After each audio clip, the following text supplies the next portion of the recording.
In this video, you'll learn how to generate JSON output using Claude Code. By following these steps, you'll be able to create structured JSON data for your projects efficiently. Begin by opening Visual Studio Code on your computer. Once your VS Code open, navigate to your project folder where you intend to generate the JSON output. You can do this by selecting File from the top menu, then choosing Open Folder and locating your desired project. Next, you will need to open the terminal within VS Code. You can accomplish this by pressing Control and the backtick key simultaneously, or by selecting Terminal from the top menu and then clicking on New Terminal. This will open a terminal window at the bottom of your VS Code interface. Now ensure that the Claude Code extension is installed in your VS Code. If it is already installed, you can access it by looking for its icon in the sidebar.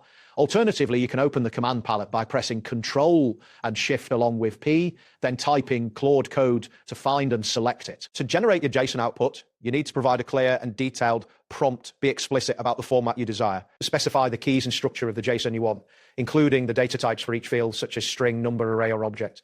You may also indicate whether you prefer pretty printed JSON for better readability. For instance, you might prompt Claude Code with generate a JSON object representing a user with fields, name, age, email, output only JSON. Once you have your JSON output, return to the terminal to create a new file for this data, type touchdata.json quote and press enter to create the file. Then type code.data.json quote and press enter again to open this file in the VS Code editor. You can now paste the JSON output generated by Claude Code into this file. It is advisable to validate your JSON to ensure it is correctly structured. You can do this using Python or Node.js in the terminal. For Python-C, import JSON, json.glodeopendata.json, print valid JSON and press enter.